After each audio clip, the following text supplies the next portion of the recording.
Yo, what's going on, everyone? Welcome to the channel. It's T Ultra here, and we are once again going to be setting our fantasy football lineups across my 3 leagues. It is week 6 of the 2022 fantasy football season, so let's get right into it. All right, guys, it is Sunday morning, and I have most of my lineups figured out, but there are a couple tough decisions to make. But before we get into that, we're just going to do a quick review of the first league. This is the League of Bros, non-PPR, 1 quarterback. I was able to get the win. My Bungling Buffaloes scored over 100 points last week for week 5. You can take a look at the lineup. Kirk Cousins had a nice little game. Rhamondre Stevenson filled in for an injured Jonathan Taylor. I don't know why I almost forgot his name there. He was out for me, so I actually have Jonathan Taylor in every single league of mine. So it's a little bit unfortunate what he's dealing with, but hopefully after this week, because week 6 he is out. Hopefully after this week he can come back. But this is my lineup from week 5 in this league. Taking a look at the transactions. I'm not going to go over every single thing that happened in this league, but Chase Edmonds was dropped in this league. And I did add Devin Duvernay on Wednesday, October 12th. And then taking a look at the other transactions, those were a little while back. This is everything else that happened in the league. There's been a lot of moving parts. I did put in a pretty sizable bid. Nothing too crazy for Latavius Murray last week. He was inactive. He is going to be active this week. And while I would prefer to roster him than to not, I did add Chase Edmonds off the waiver wire because right now he is playing second fiddle to Raheem Mostert. But Raheem Mostert is 30 years old and he does not have a history of being able to stay healthy. So if Raheem Mostert does ever miss time with an injury, Chase Edmonds becomes a very valuable fantasy asset. And then this is our week 6 matchup. So far only David Montgomery has played against me, and he had 8 fantasy points in that dreadful Thursday night game. So in terms of setting our lineup this week, there really are no tough decisions, largely because I have no Javonte and I have no Jonathan Taylor. So those 2 top running back options are not available. So Kirk Cousins against Miami, that's a great matchup. I really like that. In terms of auto starts, Tyreek Hill is an auto start. DK Metcalf and Courtland Sutton. Without Jonathan Taylor and Javonte Williams, I am going to be playing them. And then Rhamondre Stevenson against Cleveland. I still am not sure if Damian Harris is going to be active. Last I heard he was questionable, even though I originally heard he was going to miss multiple weeks. So regardless, I like Rhamondre Stevenson, but especially if Damian Harris misses the game, he's a must-start option and a good matchup, a great matchup. Then Miles Sanders against Dallas. I am going to be starting him. It's not the best matchup, but he's been good for fantasy. He should see the volume.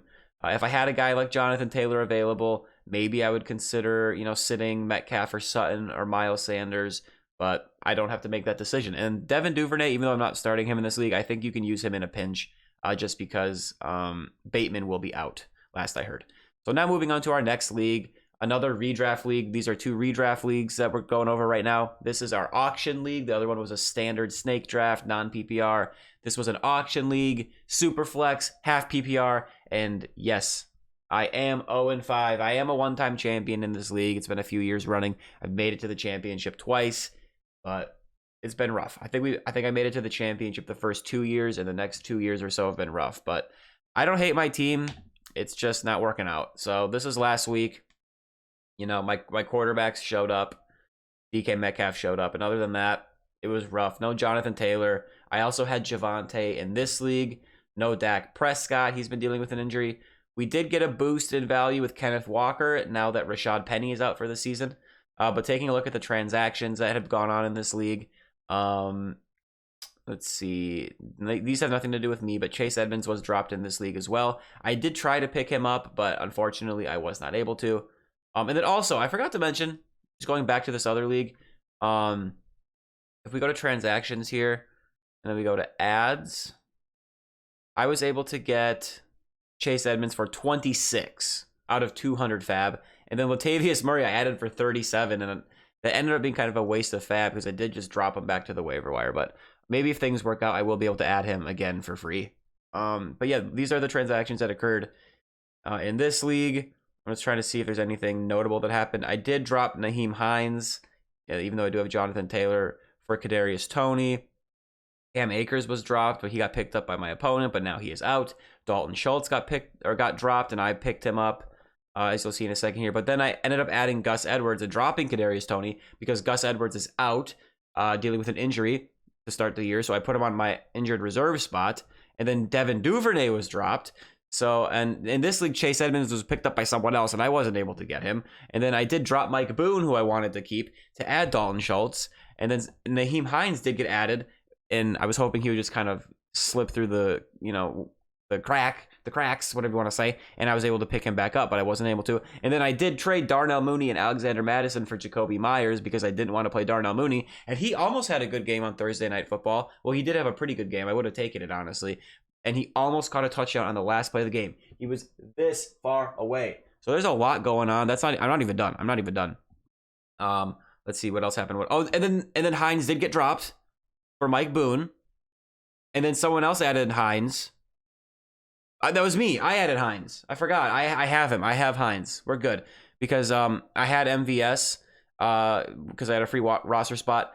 And I added Zay Jones as well. But then I dropped Zay Jones for Duvernay because I thought I might start him this week because Bateman is out. And I still might. I'm not really sure. And then I did add Deon Jackson because Hines and Jonathan Taylor are both out. So Deon Jackson is looking like a good start this week. So there was a lot going on. Okay? There was a lot going on. A lot. Okay? So, this is the matchup this week. He's dealing with some injuries. I'm dealing with some injuries. No Jonathan Taylor. No Javonte. Still probably no Dak. Last I heard he was questionable. And Brandin Cooks is on bye. I think that's all the injuries in bye weeks. My opponent is missing some players too. So yeah, we'll see what happens. I'm not sure if Keenan Allen is going to play. We got any news on Keenan? Doubtful for Monday night. Oh, wouldn't that be cool if like he just kept him in there just to see if he played Monday night and then he ended up not playing and then he had no one to start? Oh, that'd be great. Because I am desperate. I even tried making trades where I'm like, hey, I'll give you Dak and Brandin Cooks who are not playing this week, and you give me like a receiver and like, Daniel Jones just so I have a third quarterback, but he wasn't having it. So setting my lineup here, Kirk Cousins against Miami. I love it. And Geno Smith, he's been hot. He's playing Arizona. Even if Dak plays, he will be on my bench. Just because it's first game back, tough matchup with Philly. And we don't know until Sunday night if he's going to play, most likely. Aaron Jones is an auto start, especially against the Jets. Kenneth Walker, you pretty much have to put him in your lineup unless you have like the deepest running back core possible. Now that Rashad Penny is out, he should see a ton of volume. And he was a highly drafted player, so he should be good.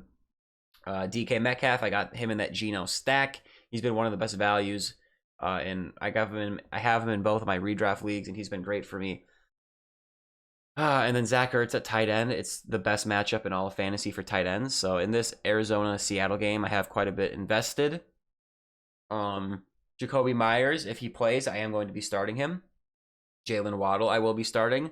So the only real tough decision here. So if Jacoby Myers is out, which I think he's expected to play, but if he is out, I would just put in Devin Duvernay, who I think is a solid play this week with no Rashad Bateman. He should see, a decent amount of targets. And, last week he had 3 carries with no Bateman, 7 targets. So he had a pretty decent game. And the only real tough decision is Deon Jackson or Duvernay. As of now, with Jonathan Taylor and Hines out for the Colts, I have Deon Jackson in there. I never thought I would say that sentence. I didn't even know who this was until, a couple weeks ago, last week. But against Jacksonville, I don't know, man. I feel like I have to play him. I might switch Duvernay and put him in. So what I would do is I would put Kenneth Walker in at running back and then bench Deon Jackson and put Duvernay in the flex. And then technically I would put Duvernay at wide receiver and put DK Metcalf in the flex because you want the later game in the flex so you have more flexibility later on. But long story short, I'm not 100% sure, but as of now, I have Deon Jackson in there. If I do make the change, I will comment it down below, put it in the description. But those two are very close for me. I just think Deon Jackson is guaranteed volume, and it's a good matchup. Whereas I think, Duvernay, he'll see at least 5 to 7 targets, probably see a couple carries. But even last week, Deon Jackson himself, he had 4 receptions. So we'll see what happens. And that was a disgusting game. You know what I mean? Like that was just the grossest game you could ever watch until the next Thursday night game between the Bears and the Commanders. and he still went 13 for 62. And Hines did start that game, but he missed. He was injured and he left after the first 3 plays. So he and Philip Lindsay were pretty much the top 2 guys the whole game. So those are the 2 redraft leagues. This is our auction league here. I did get the win last week. So we started 0-2 in every league, and then I think 0-3 and 1-2. I think this league was where I was 1-2, and then the other leagues I was 0-3. I'm pretty sure that's how it started. And we're now 2-3 in this league and 2-3 in this league. Still 0-5 in the auction league, but we're trying to salvage that. But it's getting too late if we can't get a win this week. But last week we got the win. You can kind of just take a look at the box score here. I don't want to spend too much time on it, but Mike Williams went off. Tom Brady. McCaffrey had a vintage amazing game. A lot of receptions. Goedert was a great play. Everyone just did solid or really well, except for my defense. But we are also, we're without Hopkins. We're without Jonathan Taylor. Marvin Jones even had a good game on the bench for me somehow. So, yep, that's the whole lineup. In terms of transactions, Kenny Galladay, he finally got cut, but I believe he was picked up. Yep, for $5. Only one person put a claim in. Trades Jeff Wilson for a second. Not these were different teams. And then Raheem Mostert for a third. And Mostert and Jeff Wilson are both people that I had on my teams at one point and dropped like years ago. So it's just funny how, like, you know, those guys were like way down the depth chart in San Francisco, and all of a sudden people got injured. They had fantasy relevance, and now they're relevant on other teams. Well, actually, the same team for Jeff Wilson, but he's still just relevant through an injury. It's kind of funny. But in terms of other transactions here, that's pretty much it. Nothing too crazy. So it's a dynasty league, 30-man rosters with a taxi squad and injured reserve. So this is the matchup for this week. I also went against Montgomery in this league. I'm going against a 4-1 team. This is actually my stepfather. So I'm going to try to get this win here. He had Montgomery score 8.5. I did not play McKissic or the Bears defense.